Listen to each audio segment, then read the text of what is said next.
Hello, book lovers, and welcome back to the Hidden Book Nook, the channel where we step beyond the bestseller list to discover books and authors you may not have heard about yet. I'm Danny, and today we're heading somewhere familiar, but definitely not predictable. We're returning to Wonderland in the Teapocket Fellowship by Catherine Knips. But this isn't simply another retelling of Alice's adventures in Wonderland. Knips takes the familiar absurdity, wordplay, and larger-than-life personalities of Wonderland and builds a new adventure around two children named Eliza and Hugo, an opinionated talking dog named Noodle, enchanted pens, a moral compass, magical tea, and perhaps one of the strangest threats Wonderland could face, a rogue author. Someone is literally rewriting Wonderland, and if Eliza and Hugo can't stop him, Wonderland may lose everything that makes it wonderful. So, grab yourself a cup of tea.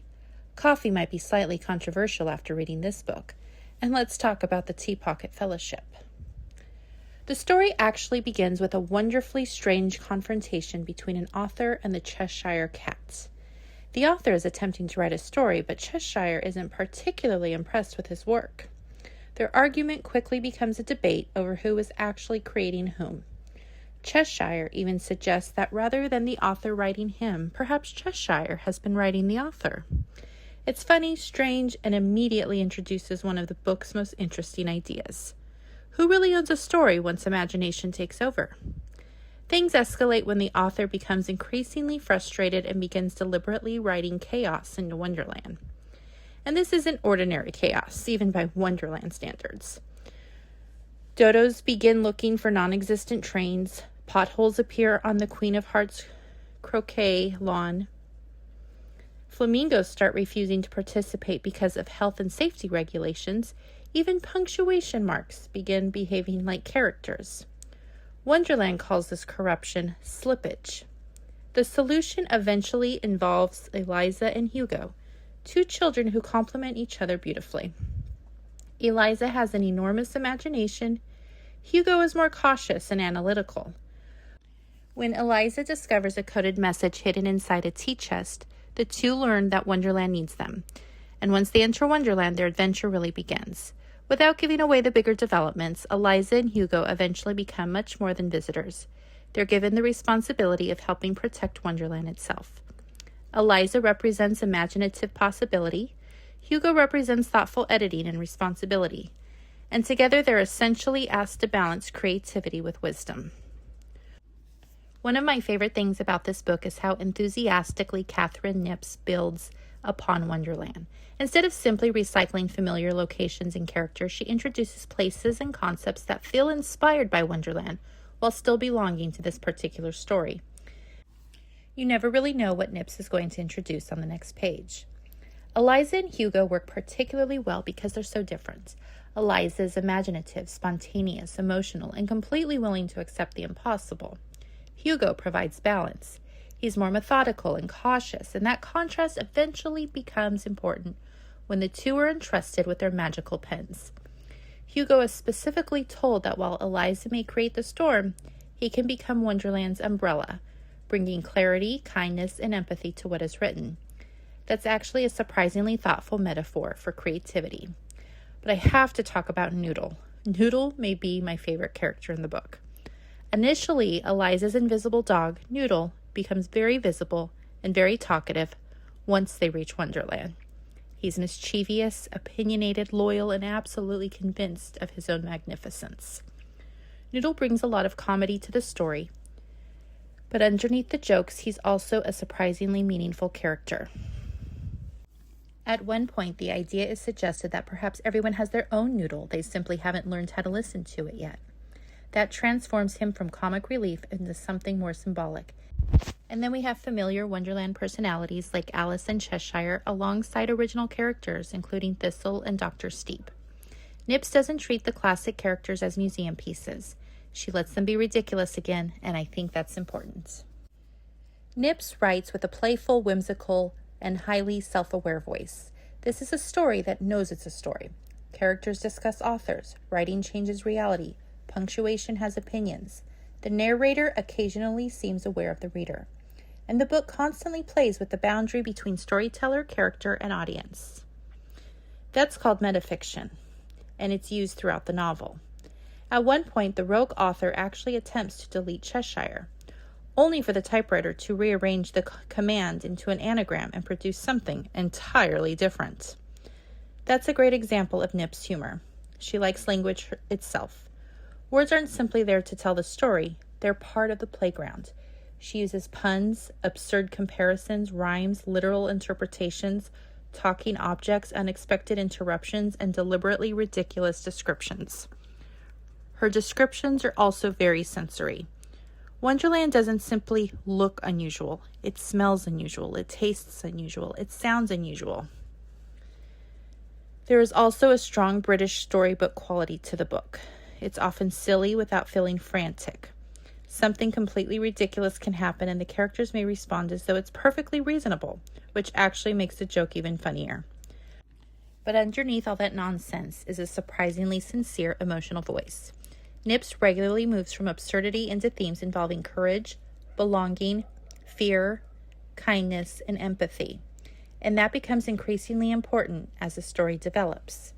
Even the villain's journey ultimately explores the possibility of humility and change rather than simply punishment. Late in the novel, he's forced to confront his past actions and his pride before deciding what kind of person he wants to become.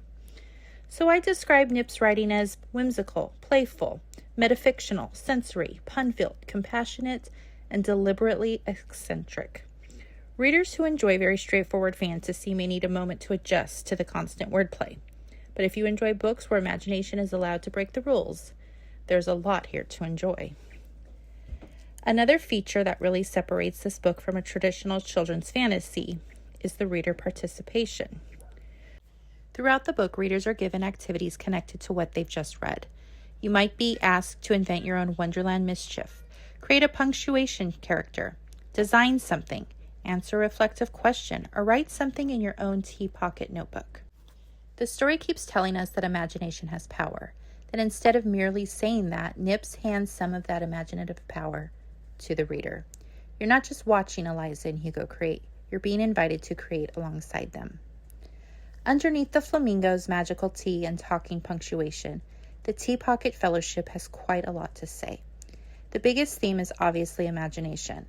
But the book doesn't suggest imagination means doing absolutely anything you want. In fact, the rogue author has imagination too. The difference is how that power is used. Eliza and Hugo gradually represent two halves of responsible creativity. Create boldly, edit compassionately. The book repeatedly returns to kindness and empathy as forms of strength. There's also an important theme of belonging. Wonderland welcomes unusual people. Difference isn't something that needs to be corrected. It's often exactly what gives someone value. And then there's redemption. Without spoiling the specifics, the book eventually asks whether someone who has caused harm can change when they're offered humility, accountability, hope, and genuine inclusion. That becomes specifically powerful toward the end when the former rogue recognizes that people can write into one another even without magical pens, through kindness and encouragement. That's probably one of the ideas from the book that stayed with me most. We're all editing each other's stories in tiny ways, through encouragement, through cruelty, through acceptance, through rejection, through the way we respond to someone else's imagination. That's a surprisingly thoughtful message hiding underneath a very silly Wonderland adventure. I would recommend this book to middle grade readers and families who enjoy whimsical fantasy, along with adults who still have affection for Wonderland-style writing. Elementary students would absolutely enjoy this book as well, although it may be better suited as a read aloud. I'd particularly recommend it for readers who enjoy fantasy worlds that don't take themselves too seriously, talking animals, imaginative nonsense, interactive books, wordplay, puzzles, etc. And while young readers can enjoy the surface-level adventure, I think adults may notice some of the deeper ideas about creativity, authorship, fear, and responsibility. The book itself describes its intended audience as both young readers and whimsical adults, which is a pretty accurate description. Overall, the Teapocket Fellowship is a wonderfully strange little celebration of imagination. It's chaotic, it's heartfelt, it's frequently ridiculous. And that's exactly what this version of Wonderland should be. The stories we write matter, and so does the way we help write the stories of the people around us. If you're looking for a children's fantasy that's playful, interactive, and unapologetically whimsical, the Teapocket Fellowship is definitely one to put on your radar. Now I want to hear from you. If Wonderland handed you an enchanted pen, what would you write into existence? Tell me in the comments. And if you enjoy discovering independent and lesser-known books, don't forget to like this video, subscribe to the Hidden Book Nook, and join me for the next book waiting to be discovered. Until next time, happy reading! Hello, book lovers, and welcome